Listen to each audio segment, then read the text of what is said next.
Olá, pessoal, tudo bem com vocês? Esse então é o nosso último sábado de aula. O conteúdo que a gente vai ver hoje é uma revisão de tudo que a gente já viu até agora. Então serão 5 exercícios, cada um sobre algum assunto em específico.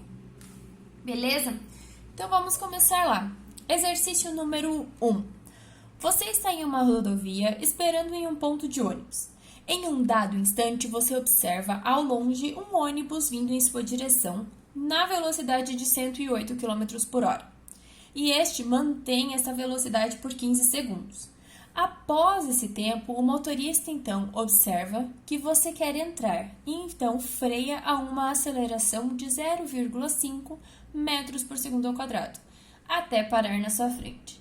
Você observou inicialmente este ônibus quando estava a uma distância de quantos metros? Então, vamos colocar aqui as informações que eu tenho. Inicialmente, esse ônibus estava a 108 km por hora. Ele manteve essa velocidade, então eu tenho um ΔT inicial aqui que eu vou chamar de 15 segundos. Depois desse tempo, o motorista viu que você quis parar e começa a frear. Então, ele vai ter uma aceleração, só que como ele está freando, diminuindo a velocidade, vai ser negativa de 0,5 metros por segundo ao quadrado. E até que ele para. Quanto que ele andou? Desde que você avistou ele. Então, vamos fazer o seguinte. Eu tenho aqui o meu ponto inicial, em que eu tenho uma velocidade V0 de 108 km por hora. E esse tempo aqui foi de 15 segundos. Se a minha velocidade foi constante, aqui eu tenho um MRU. Beleza? Então, durante 15 segundos ele teve essa velocidade. A partir deste ponto aqui, ele começou a diminuir. Então, a velocidade inicial neste ponto vai ser de 108 km por hora. Ele vai frear até que a velocidade aqui chegue em 0. Essa minha aceleração será de menos 0,5 metros por segundo. Se eu tenho uma aceleração constante, eu tenho um movimento retilíneo uniformemente variado. Certo? O que o exercício está me pedindo é este deslocamento aqui. Tranquilo? Então, vamos primeiro analisar esse meu MRU. Eu tenho que saber quanto que ele andou nesse espaço aqui. Então, lá no movimento retilíneo uniforme, eu tenho a fórmula do sorvete, S que é igual S0 mais VT. Eu quero descobrir esse S. S0 vale quanto? Vale 0, a partir do momento que eu avistei. Começou a contar o tempo aí. Então, o meu S será igual. Velocidade eu tenho 108, mas está em quilômetros por hora. Dividido por 3,6, eu vou chegar em 30 metros por segundo. Então, eu vou ter 30 vezes. Meu tempo já está em segundos, só vezes 15. O deslocamento nessa etapa aqui do trajeto foi de 450 metros. Agora eu tenho que olhar esse meu MRUV. E aí, pegando lá nas fórmulas, para eu descobrir um deslocamento, e, gente, presta atenção que eu não tenho esse tempo. Quanto tempo que ele demorou para parar? No cheio, né? Então, eu tenho que usar a fórmula de Torricelli, que é V ao quadrado, que é igual V0 ao quadrado, mais 2 vezes A vezes um ΔS, que é o que eu quero descobrir, esse ΔS. Essa minha velocidade final vai ser 0, porque é quando ele para. Então, velocidade 0. Então, aqui vai ser 0. Velocidade inicial é a final deste movimento. Então, vai ser de 108 km por hora ou 30 metros por segundo ao quadrado, mais 2 vezes a minha aceleração, que é menos 0,5, e o ΔS, que é o que eu estou querendo descobrir. 2 vezes 0,5 é menos 1. Eu vou jogar isso aqui lá para o outro lado, como um positivo, vezes um ΔS. Vai ser igual 30 ao quadrado, 900. Então, esse meu ΔS é igual a 900 metros. Então, eu tenho o deslocamento nesse trajeto e o deslocamento nesse trajeto. Juntando esses dois aqui, o meu deslocamento total será de 1.350 metros. Belezinha? Exercício 2. Observe o esquema abaixo. Sabendo que a frequência de rotação é de 6,83 Hz, se tivermos um velocímetro nos pontos A e B, qual seria a velocidade indicada em quilômetros por hora?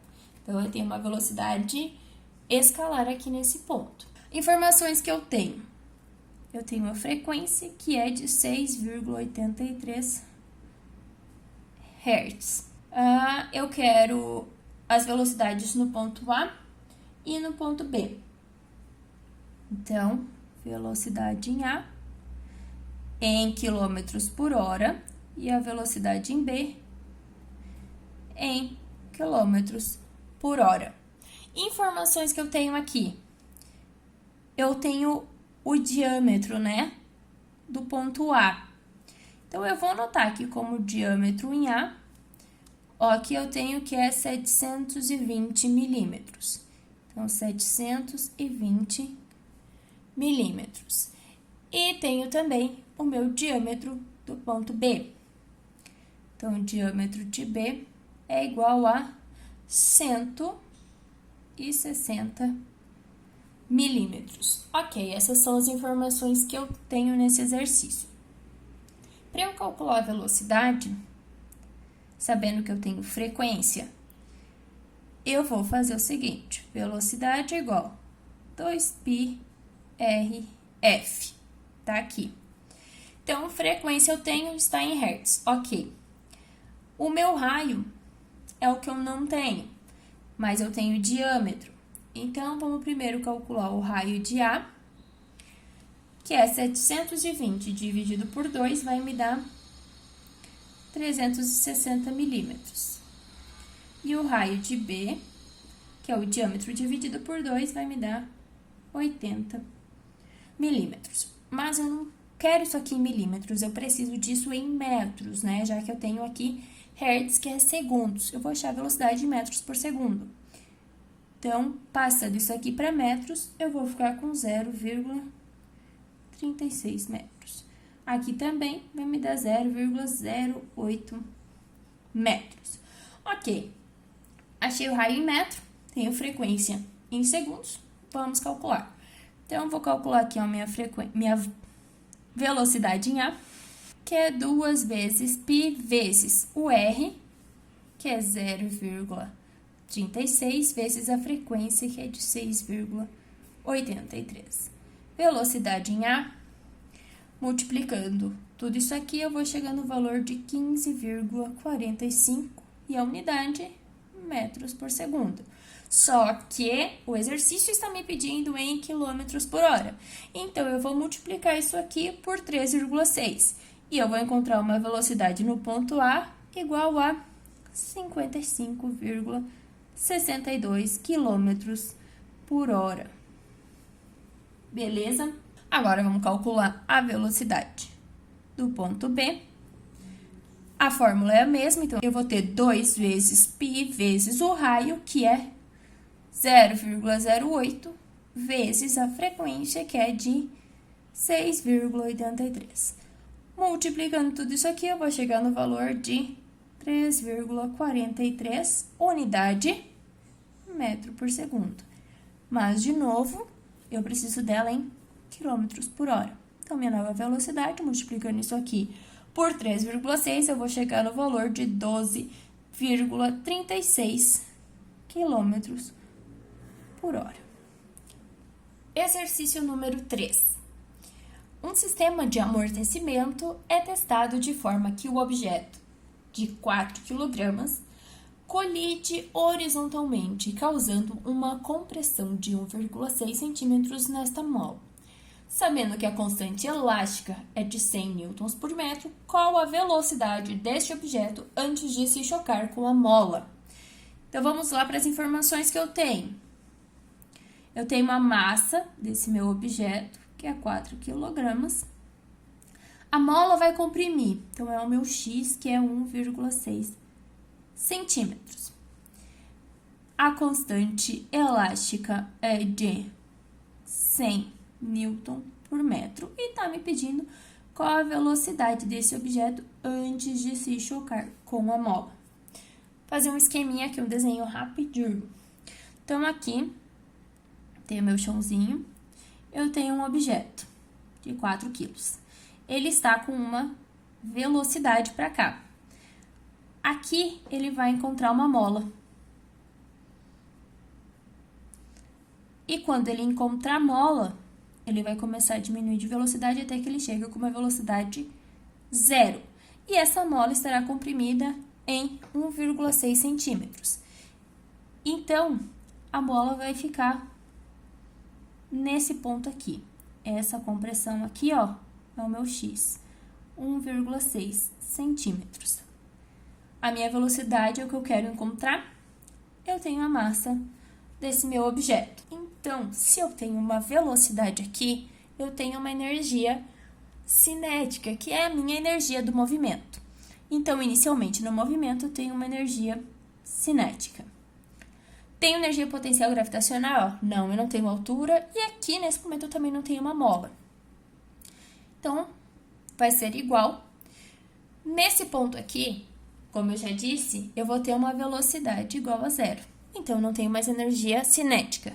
Não tenho altura, então também não tenho uma energia gravitacional. Só me resta energia elástica, então potencial elástica. Nesse ponto aqui. Então, toda a energia cinética que eu tinha aqui, quando ela chegar nesse ponto aqui, vai diminuindo, diminuindo a velocidade até que se transforma tudo em energia potencial elástica. Também aqui nesse caso não está falando de atrito com o chão, então eu vou desconsiderar, eu vou considerar que não tem. Fórmula de energia cinética, mv² sobre 2, igual, fórmula da energia potencial elástica, é o kx² sobre 2. Massa, 4, velocidade, estou procurando, né? E aí, ó, os dois estão divididos por 2. Dos dois lados. Já posso eliminar isso aqui, tá? Vai ser igual ao K da mola, que é 100. E esse X está em centímetro, mas eu vou precisar dele em metros. Então, passando esse 1,6 centímetros para metro, eu vou ter 0,016 metros. Então, 0,016 ao quadrado. Aqui eu vou ter 4v ao quadrado, que vai ser igual. Então, 100 vezes 0,016 ao quadrado, eu vou ter um valor de 0,0256. Passando esse quadro dividindo e tirando a raiz da resposta, eu vou encontrar uma velocidade de 0,08. E a unidade, se eu tenho metro aqui, eu vou ter uma velocidade de metros por segundo. Só isso, galera. Nada de muito complicado. Só transformação de energia. Beleza? Exercício número 4. Uma associação simples de roldanas fixa e móvel pode facilitar alguns movimentos, como, por exemplo, no esquema a seguir. Calcule a força necessária para que esta caixa fique suspensa. Ou seja, a força que eu faço para baixo tem que ser a mesma que eu faço para cima. Forças que eu tenho para baixo aqui. Eu tenho a minha força peso, que é M vezes G. Minha massa é de 10 kg, vezes a gravidade, vai me dar um valor de 98 newtons. Então, essa é a minha força puxando para baixo. Aqui, eu tenho uma roldana móvel.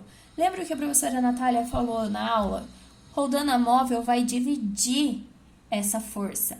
Então, se eu tenho 98 puxando para baixo, eu vou ter 98 sobre 2 puxando para esse lado e 98 sobre 2 puxando para esse lado. Aqui eu vou chamar a força que eu estou procurando de F1, essa aqui de F2 e essa de F3. Eu sei que a força F2 tem que ser igual à minha força F3, que é igual à minha força peso, que é a força que puxa para baixo, dividido por 2. Força peso é 98 dividido por 2. Então, o que eu vou ter aqui é que a força F2, que é igual à força F3, vai ser igual a 49 newtons.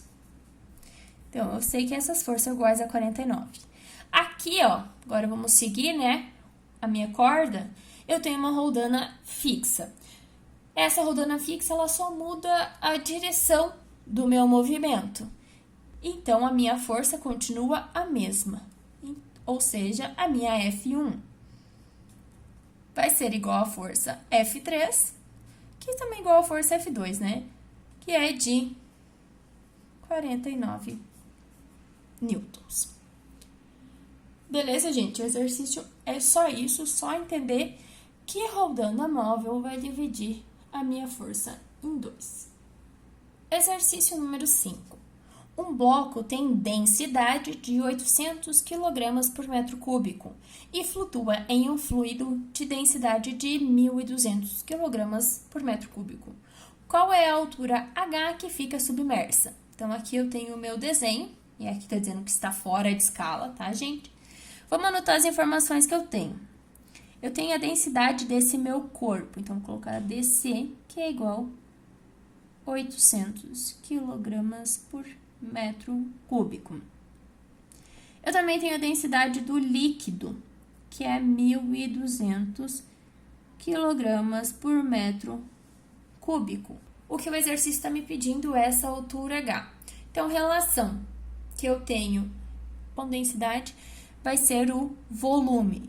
Então, qual que é o volume do meu corpo? Para encontrar volume, multiplico a altura vezes largura vezes profundidade. Então, eu vou fazer A vezes B vezes C. Esse é o volume do meu corpo, tá? E eu preciso também do volume que está imerso nesse meu líquido. Vai ser A vezes B, só que agora eu não tenho mais a altura C, eu tenho essa minha altura H, que é o que eu quero encontrar. Outra informação que eu tenho é esse meu C. Então, C vale 6 centímetros. Fórmula que eu tenho para descobrir isso é o volume imerso sobre o volume do corpo, que vai ser igual a densidade do corpo sobre a densidade do líquido. O volume imerso, eu tenho que é A vezes B vezes H. O volume do corpo, A vezes B vezes C, que eu conheço, que é 6. Vai ser igual. Densidade do corpo, que é 800. Densidade do líquido, 1.200. Reparem, gente, de novo nas unidades. As unidades das densidades aqui, elas são iguais. Elas vão se anular aqui e vão cortar, beleza? Porque elas estão dividindo. Aqui é o mesmo caso, eu tô deixando esse 6 em centímetros. Então, a minha resposta que vai sair aqui também será em centímetros, tá? Então, vamos olhar mais uma coisinha aqui. Eu tenho multiplicação, A vezes B vezes H, dividido por A vezes B vezes 6. Então, eu consigo cortar esse A com esse A, esse B com esse B. Restando apenas H dividido por 6, que é igual a 800, dividido por 1.200. Fazendo esse 800, ou eu posso cortar os zerinhos aqui, ó, também. 2 zeros em cima e 2 embaixo. 8 dividido por 12, vezes 6. Eu vou chegar num valor de H que é igual a 4. E como eu já falei, a unidade, se aqui eu tô usando em centímetros, esse aqui também vai me sair em centímetros. E tá aí essa altura H que está imersa nesse líquido. Beleza, gente? Para hoje era isso. Eu espero que essa matéria tenha ficado um pouco mais clara para vocês com essas minhas resoluções. Espero que vocês consigam resolver todos os exercícios, resolver o mapa. E se vocês precisarem de alguma coisa, é só me mandar um e-mail. Beleza? Até o próximo módulo, então.